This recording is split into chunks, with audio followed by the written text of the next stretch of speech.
Hello, traders. FX Pip Collector here. Today is Wednesday, March 19th, and this is my analysis for the US dollar Swiss. If you haven't done so already, definitely do check out my free Discord trading community, link down here in the corner.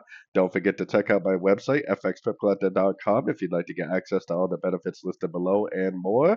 And also, don't forget that I do a live stream at 6 p.m. GMT time every weekday. So, anyways, the US dollar Swiss is definitely in a downtrend, and unless it breaks this structure, I am definitely looking at any moves I see to the upside is likely nothing more than a correction to the downtrend. I think this is the end of a wave C down here, and I think that overall on these higher time frames, it will continue to trend, meaning it will likely continue to make lower lows, lower highs on these higher time frames.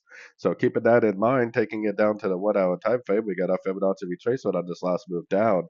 More than likely, this move up that we are getting is likely just a correction to this last wave down. Today is interest rate news for the dollar, so definitely expect a lot of volatility. But if it does go up to any one of these fib levels, especially if you get like a double top break of structure at a fib level with some sort of a 1, 2, 3 pattern, then I would definitely continue to primarily be looking for sorts in a downtrend because the trend is definitely your friend and the higher time frames are definitely in a downtrend. US dollar index is definitely still in a downtrend. So the primary goal for us, I think, is still looking for sorts in a downtrend.